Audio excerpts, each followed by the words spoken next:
Are you looking for the best electric scooters? In this video we will look at some of the 4 best scooters on the market. Before we get started with our video, we have included links in the description, so make sure you check those out to see which one is in your budget range. Starting at number 1. Segway Max G3. Segway's Max G3 is nearly identical in price to the Apollo Go, but it offers more power and range with a weight trade-off. That extra oomph is enough to make it reliable for longer commutes, like if you're scooting to the office and back home. But my favorite part of the Max G3 is its 3.5-hour recharge time. I've had so many situations where I did not take my scooter somewhere because I forgot to charge it, and it needed 6 or 12 hours to get back to full. That hasn't been an issue with this Segway. Just pop it on the charger and roughly 3 hours later, you're good to go. Even better is that the charger doesn't have a giant AC brick attached. It's a simple, lightweight cable that's easy to pack, so you can quickly recharge at the office or even a coffee shop. I predominantly rode the scooter in drive mode, which maxes the top speed at 16 miles per hour. You can put it in sport to go 20 miles per hour, and if you unlock the speed boost in the app, you can max out at 28 miles per hour. Drive mode was plenty for me, and legal in New York City, and it enabled a healthy range without worrying about the battery dying. I ended my trip from Bed-Stuy, Brooklyn, to 36th Street in Midtown and then back home with around 25% remaining, roughly 18 miles, and I could probably go an extra mile or two further. Speeds decreased a smidge going up the slope of the Williamsburg Bridge, though that didn't happen in sport mode.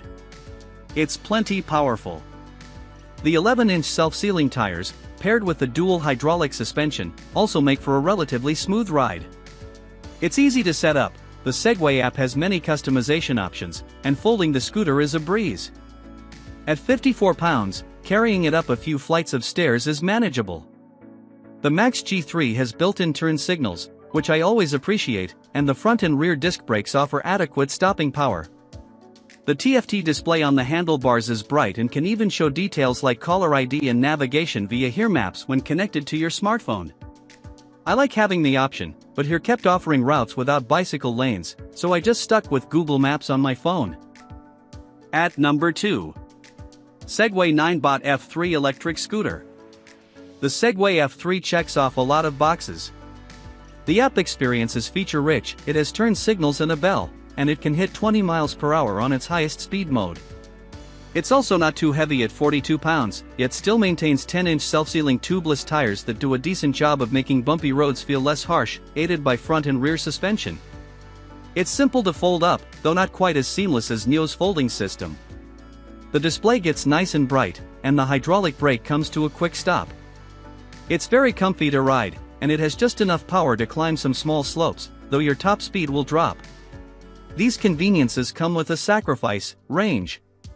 It doesn't go as far as the Apollo Go or Niu KQi 300X, see below, both of which have dipped close to the MSRP of the Segway F3 during sale events. I eked out a little more than 10 miles, though most people should be able to get closer to 15 or more. When this scooter eventually goes on sale, I think it'll be a much better value at, say, $600 instead of $850. Still, I thoroughly enjoyed my time scootering around town on this thing, and for most people living in a city where every amenity is already nearby, it'll do the job. At number 3.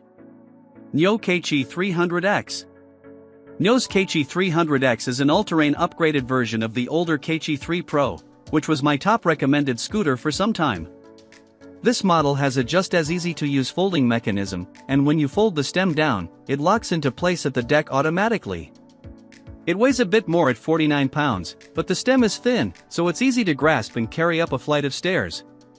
It's a well-rounded riding experience that rivals the Apollo Go, with great suspension and thick 10.5-inch tubeless tires. The dual disc brakes come to a quick stop, though I set the regenerative braking to the max and relied on it most of the time. I rode the Williamsburg Bridge in Brooklyn back and forth, and it hardly skipped a beat. By default, it goes up to 20 miles per hour, but if you pair it with the Niu app, you can unlock the fastest 23 miles per hour speed.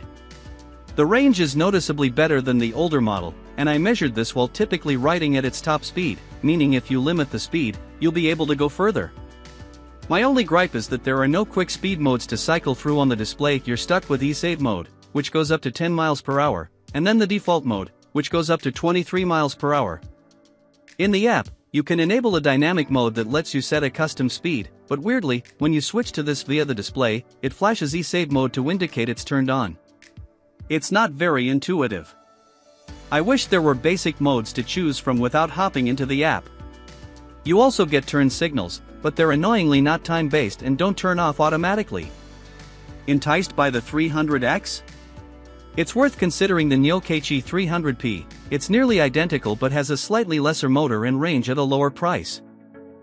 At number 4. Segway E2 Pro. The Segway E2 Pro isn't going to get you very far. I traveled less than 10 miles on a single charge, though most people weigh less than I and can get better range. It's heavier than it looks, at 41 pounds, but it's quick to fold down and easy to carry by the stem. I've had no problem trotting around my neighborhood with this scooter and its 350-watt motor, which has a top speed of 15 miles per hour and does a decent job on small slopes. It's fairly steady on bumpy roads thanks to the 10-inch tubeless tires, and the front drum brake and rear electronic brake reliably bring this vehicle to a stop fairly quickly. It's worth noting that, as a safety precaution, you have to pair it with Segway's app to unlock the full speed.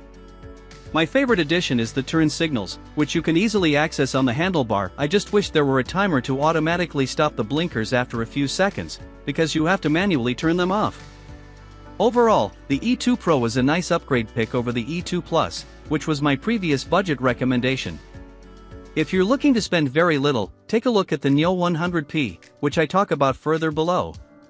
It costs around $379.